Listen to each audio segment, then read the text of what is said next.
Good morning students.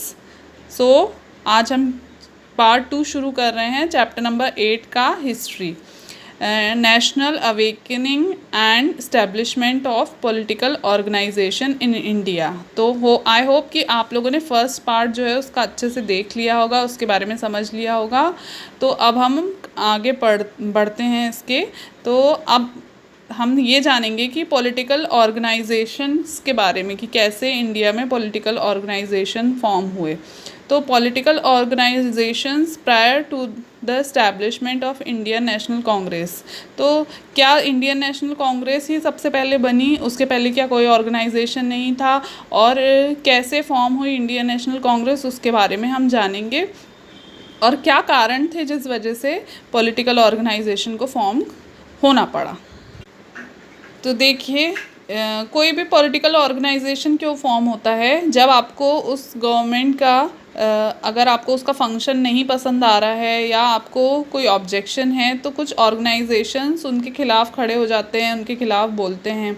तो उस समय ब्रिटिशर्स का राज था और एक पॉलिटिकल ऑर्गेनाइजेशन बनाना आसान नहीं था।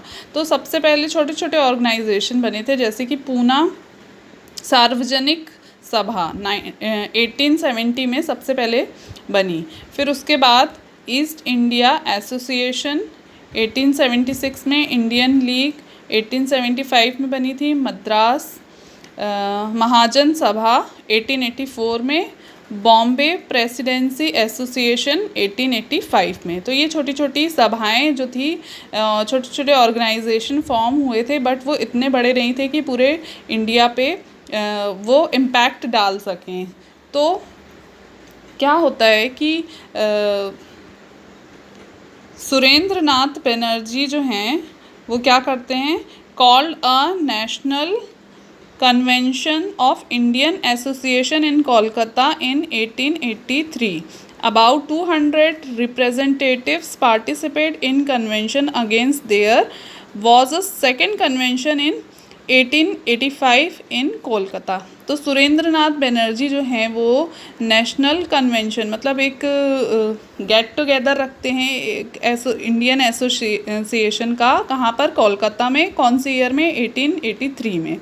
तो वहाँ पे काफ़ी बड़े स्तर पे वो एसोसिएशन होता है, इंडियन एसोसिएशन होता है। तो अबाउट 200 रिप्रेजेंटेटिव्स वहाँ पर आते, पार्टिसिपेट करते हैं, और काफ़ी बड़े पैमाने पर जो है इसमें चर्चा होती है, और ये कन्वेंशन जो है वो सक्सेसफुल होता है। और फिर दूसरा एक कन्वेंशन फिर से होता है जो कि 1885 में होता है। कहाँ पर? फिर से कोलकाता में होता है। तो इससे क्या होता है कि लोग अपनी तकलीफ़ें, अपनी बातें इस आयोजन में जो उनने रखा था उसमें बताते हैं और अपनी प्रॉब्लम्स को डिस्कस करते हैं। और अलग अलग जो संगठन थे वो मिलकर क्या चाहते हैं, उनका मेन मोटिव क्या है, उसके बारे में सारी डिस्कशंस होती हैं। फिर क्या होता है, the main member of east India association were Anand Mohan Bose and Surendra Nath Banerjee. By 1885 there were 60 branches of the association all over the country. अब जो यहाँ पे इंडियन एसोसिएशन होता है, फिर क्या होता है 1885 तक उसमें उसके 60 ब्रांचेस ऑल ओवर कंट्री में खुल जाते हैं। ठीक है, तो ये काफ़ी बड़ी बात होती है, क्योंकि इतना आसान नहीं था ब्रिटिशर्स के राज में कि 60 ब्रांचेस खुल सकें। तो और उसके मेन मेंबर्स कौन कौन थे? आनंद मोहन बोस और सुरेंद्र नाथ बनर्जी।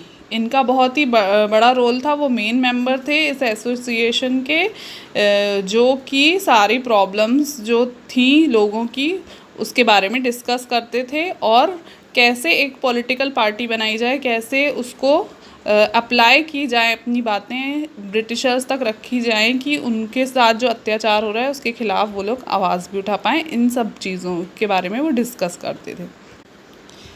फिर क्या होता है, देखिए establishment of Indian National Congress, इसके बारे में पढ़ेंगे कि इंडियन नेशनल कांग्रेस कैसे बनी। क्योंकि अभी अभी तक जो अपन बात कर रहे हैं वो छोटे छोटे एसोसिएशंस थे, छोटी छोटी संस्थाएं, ऑर्गेनाइजेशंस थे जिन्होंने काम करना शुरू कर दिया था। लेकिन कैसे इंडियन नेशनल कांग्रेस जो है वो शुरू हुई, with the effort of mister Hume Indian national union was formed. अब देखिए इंडियन नेशनल यूनियन जो है, मिस्टर ह्यूम जो कि एक ब्रिटिशर थे, वो भी एक रिटायर्ड ऑफिसर थे अंग्रेज़ों के ही, उनके द्वारा इंडियन नेशनल यूनियन बनाई गई। फिर Hume obtained the permission from Lord Dufferin to convene a meeting of Indian National Union between 25th December to 31st December in Pune। तो अब ह्यूम ने क्या किया, उस समय लॉर्ड डफरिंग जो थे वो यहाँ का शासन देख रहे थे पूरा, तो उनसे परमिशन ली गई कि हमें एक मीटिंग रखना है इंडियन नेशनल यूनियन की 25 दिसंबर से 31 दिसंबर के बीच में। हम जो है बातें डिस्कस करेंगे, हम एक मीटिंग रखना चाहते हैं। और लॉर्ड डफरिंग ने भी क्या किया, ह्यूम को परमिशन दे दी कि आप मीटिंग रख सकते हो और आप जो चाहते हो वो कर सकते हो। फिर आगे, the convention was held at Mumbai on 28 December 1885 in Gokuldas Tejpal Sanskrit college. At the suggestion of sir Hume the meeting was named Indian National Congress. Number of representative 72 और प्रेसिडेंट व्योमेश चंद्र बनर्जी। तो देखिए क्या होता है, जो 28 दिसंबर को जो कन्वेंशन होता है तो वो कहाँ पर होता है, मुंबई में। किस जगह पे, गोकुलदास तेजपाल संस्कृत कॉलेज में। और वहाँ पर जब सर ह्यूम इस मीटिंग को ले रहे थे तो वहाँ के प्रेसिडेंट कौन थे उस मीटिंग के, व्योमेश चंद्र बनर्जी थे प्रेसिडेंट। और कितने रिप्रेजेंटेटिव आए थे वहाँ पर, 72 लोग थे। उस समय सर ह्यूम ने जो है इंडियन नेशनल यूनियन का नाम बदलकर इंडियन नेशनल कांग्रेस रख दिया था। तो इस तरह इंडियन नेशनल कांग्रेस एक अंग्रेज़ द्वारा बनाई गई एक ऑर्गेनाइजेशन है। तो इंडियन नेशनल कांग्रेस इस तरह से लोगों के सामने एक पॉलिटिकल ऑर्गेनाइजेशन के रूप में आई। अब आगे हम पढ़ेंगे the objectives of establishment of Indian National Congress. तो क्या ऑब्जेक्टिव्स थे, क्या चाहती थी इंडियन नेशनल कांग्रेस, उसको बनाने के पीछे क्या कारण था। तो Indian National Congress as the protective shield for British government, Hume did not want people of India to adopt violent and aggressive. तो देखिए इंडियन नेशनल कांग्रेस जो थी वो ब्रिटिशर्स के लिए एक शील्ड का काम कर रही थी, प्रोटेक्टेड शील्ड का काम। क्योंकि जो ह्यूम थे वो नहीं चाहते थे कि इंडिया के लोग ब्रिटिशर्स के ख़िलाफ़ हो जाएं और उनके साथ कोई किसी तरह की हिंसा करने लगें। तो एक तरह से वो इंडियंस के साथ दिख तो रहे थे कि उनका साथ दे रहे हैं, लेकिन वो थे ब्रिटिशर्स के साथ ही, क्योंकि वो उन्हीं का भला चाहते थे। तो वो ह्यूम जो हैं वो नहीं चाहते थे कि पीपल जो है वो बहुत वायलेंट हो जाएं, अग्रेसिव हो जाएं, बहुत प्यार से वो अपनी बात जो भी है वो ब्रिटिशर्स के सामने रखें।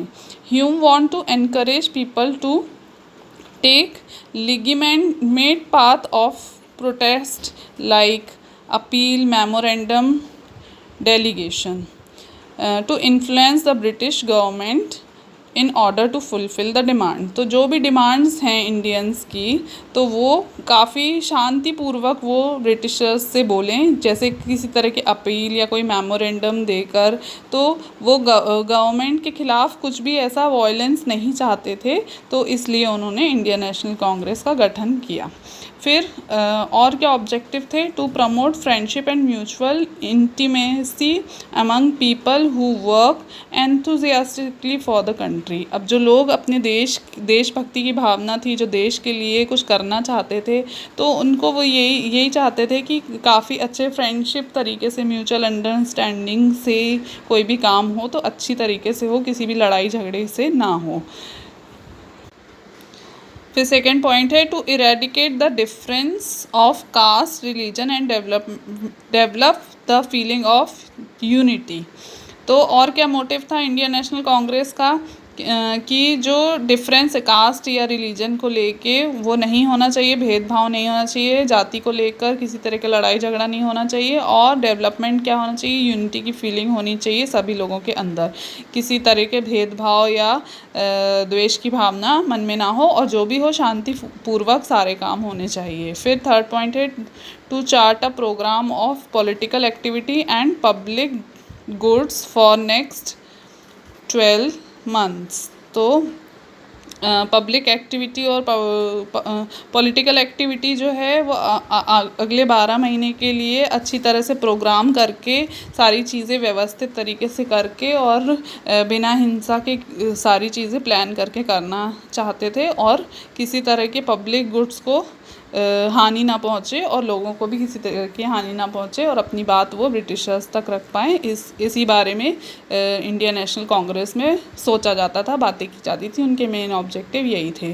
तो यहाँ पर पार्ट 2 ख़त्म होता है। अब नेक्स्ट क्लास में आपको पार्ट 3 और वो लास्ट पार्ट होगा इस चैप्टर का।